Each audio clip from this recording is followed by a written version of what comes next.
আসসালামু আলাইকুম গাইজ। বিপদে পরে বিক্রি করে দিতে হচ্ছে নিজের শখের ছাগলটা।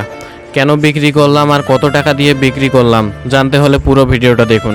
এই ছাগলটা হলো আমার অন্য একটা ছাগলের বাচ্চা, মানে এটাকে আমি ছোট থেকে পালন করে এত বড় করেছি।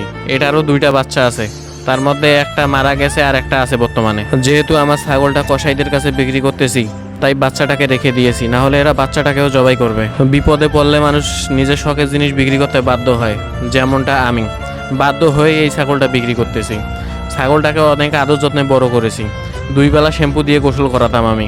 ছাগলটা অনেক আগেই বিক্রি করতে চাইছিলাম, কিন্তু বাচ্চাটা অনেক ছোট থাকায় তখন বিক্রি করতে পারিনি।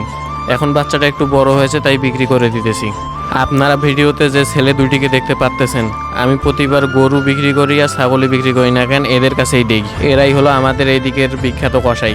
আপনারা যারা রংপুরের মধ্যে আছেন, গরু বা ছাগল কেনাবেচা করতে চাইলে অবশ্যই এদের সাথে যোগাযোগ করতে পারেন। এখন মেইন কথায় আসি, কেন বিক্রি করলাম ছাগলটা।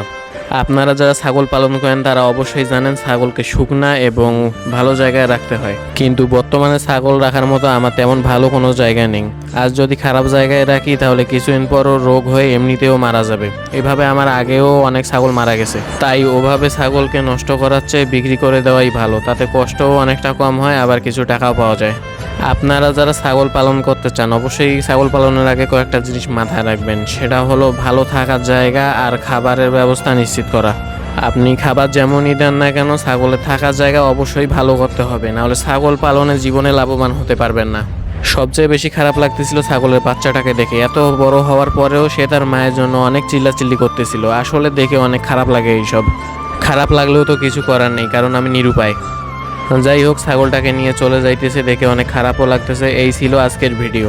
যদি আপনাদের কাছে ভিডিওটা ভালো লাগে তাহলে অবশ্যই লাইক করে চ্যানেলটা সাবস্ক্রাইব করে দিয়েন। আর আপনারা কি কখনো এভাবে নিজের শখের জিনিস হারিয়েছেন কিনা সেটা অবশ্যই কমেন্ট করে জানাবেন। দেখা হবে নতুন কোনো ভিডিওতে।